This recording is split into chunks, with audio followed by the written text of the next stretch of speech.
An even faster Microsoft Edge. Okay, I know.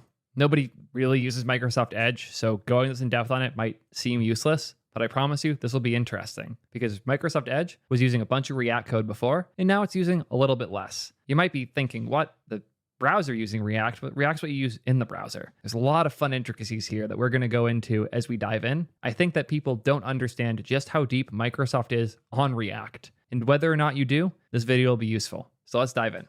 Over the past month, you may have noticed that some of Edge's features have become faster and more responsive. That's because Edge is on a journey to make all user interactions in the browser blazing fast, starting with some of our newest features and core features. This is weird. We're going to try something. Generate a marketing message about performance improvements to Microsoft Edge, targeting the developer known as the Primogen. Make sure to include a reference to blazing fast. With our latest performance improvements, Microsoft Edge is now blazing fast. You'll experience quicker load times, seamless multitasking, and enhanced stability, ensuring that you can focus on what you do best, coding. Not too far off.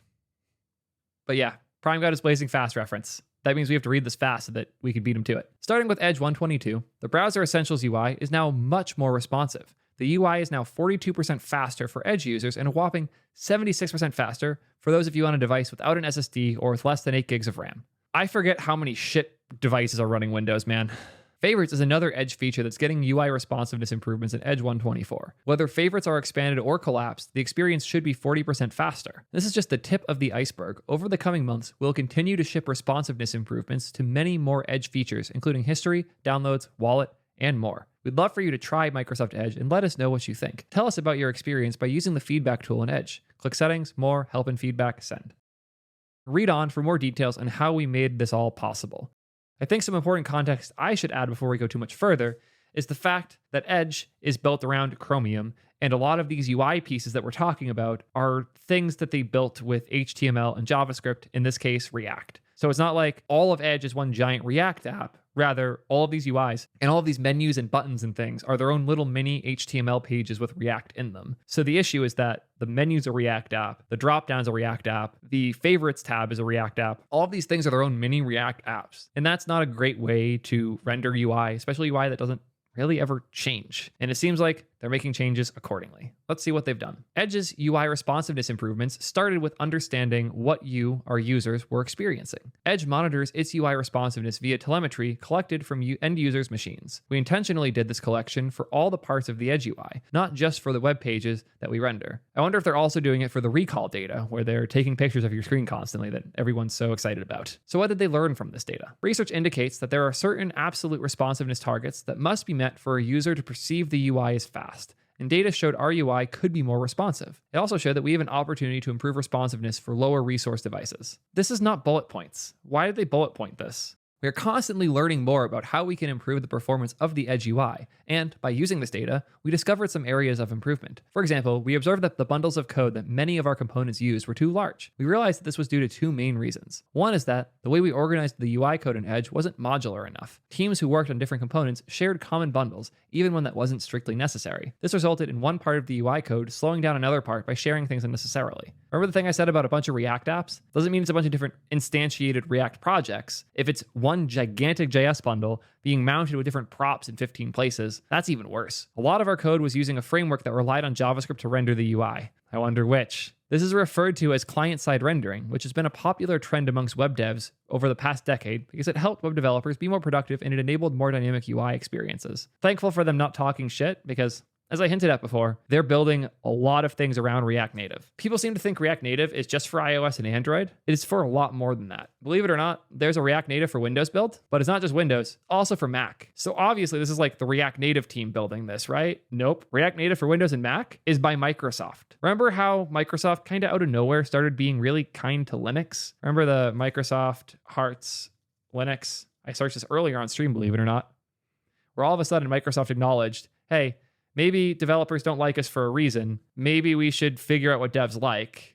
And then they realized, oh shit, devs really like Linux. Maybe we should stop pretending that we're doing better than that. And then they added Windows subsystem for Linux. They started supporting Linux more on Azure, etc. And that combined with GitHub, combined with TypeScript, combined with VS Code, slowly got Microsoft to be taken more seriously by developers again. But they do that not by telling us we're all wrong and inventing a new way. They do this now by watching what the market wants. And what they realized was the ways we were building UI on Windows sucked. And the fact that the way we built on Windows was Windows only meant that nobody was building native Windows apps anymore. And the reason Electron got so popular was it was the easiest way to build an app on Windows and on Mac. And they wanted something that actually used the native platform. They put all this time into making Windows and Windows like Universal Windows Project app platform so powerful, Windows is going to feel like shit if none of the apps use it and they're all using these crazy web wrappers. So they went all in on React Native for Windows because they specifically wanted to allow for this code in the developer experience, both for developers working at Microsoft and ones outside of it, to not suck as hard. And they built this because they wanted to be able to build things once for all the platforms they were targeting for desktop software. React Native for Windows and Mac runs on Windows, Mac, and even on Xbox, which is really cool if you think about it. And this has allowed them to build a lot of multi-platform software. This isn't just things like the Microsoft Xbox Store. This is stuff like the Windows Start menu in Windows 11. It's not rendering an HTML page with JavaScript inside of it. It's just using JavaScript to tell the native platform which buttons to put where. So the same way that React tells the browser which HTML to put somewhere, React Native can now tell Windows which native Windows UI to put places, and same with macOS. And Microsoft's been dogfooding this hard. They're using React Native for so many things, from various parts of the Office suite to literally the Start menu in Windows to all of the stuff they're doing on Xbox right now. They're taking React Native very seriously because they know their way of building and their UI platforms suck. It's honestly really cool to see that Microsoft is taking React Native so seriously. And another company that's doing this is Amazon, with all the stuff they're doing around static Hermes and compiled JavaScript to make React Native apps even faster. But we're not talking about React Native for Windows because that's not what they were using on Edge. Despite the fact that Edge is a native desktop app, yes, it's a native desktop app that renders web pages, there was no reason the menus and these other things have to be HTML. They could just be native UI. I say just as though it's that easy, but it's not.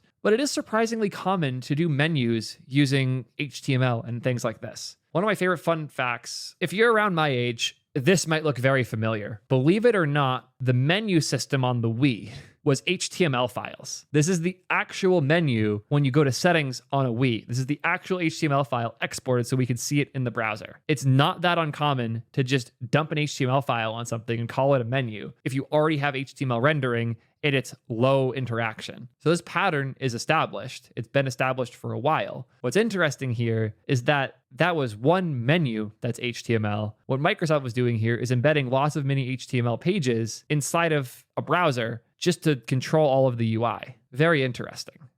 And Lithium making a good point that React is going to take over all UI dev.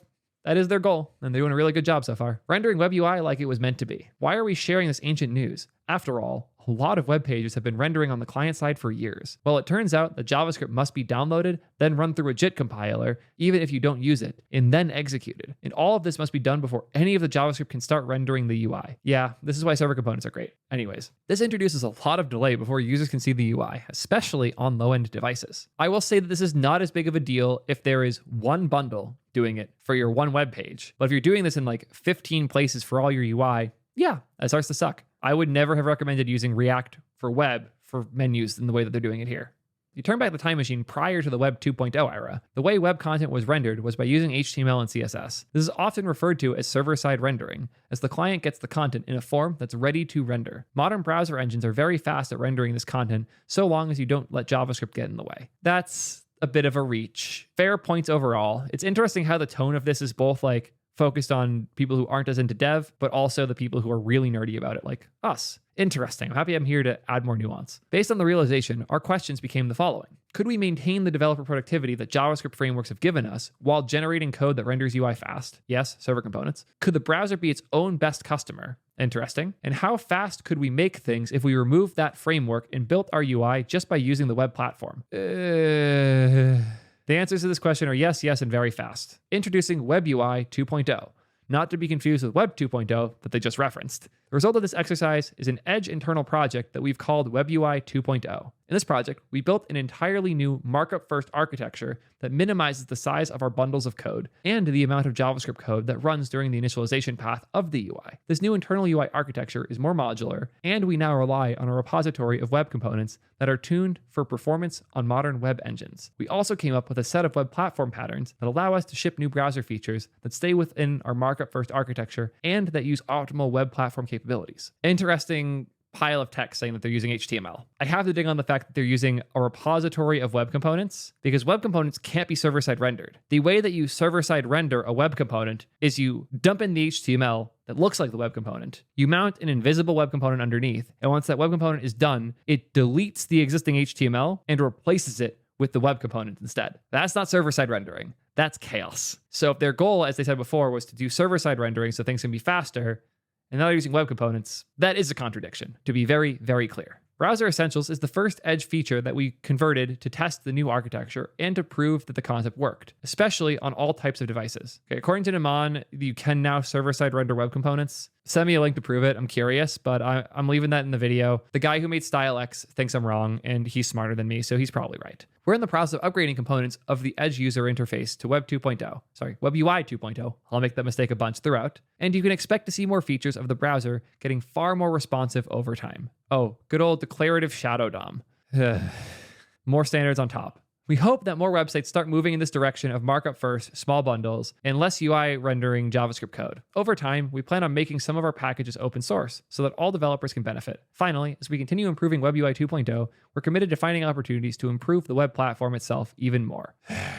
I hate this because this isn't about websites. This is about a menu. This is about a menu in Microsoft Edge. I genuinely really dislike the reach they're doing here, which is because they were using web technologies in a way that they weren't built for at all. The way they're built for is you load the one for your website, and now it runs for your website. What they were doing is that, but for every piece of UI that had its own team at the company. That's obviously not going to work great. But the idea that running JavaScript code to generate parts of your UI is inherently worse and is something we should be moving away from is kind of weird to just plug in here at the end. I would never have made that jump if they had just deleted this paragraph. I actually would have liked this article a lot. But the fact that they misused many HTML apps, like I'd make the argument that having 17 HTML pages that define your application's UI is also kind of cringe. I'm happy you managed to make it faster with your custom framework around web components. But the problem here is that you have a bunch of HTML pages that define your UI, and then React on top is probably not the best idea. Ugh.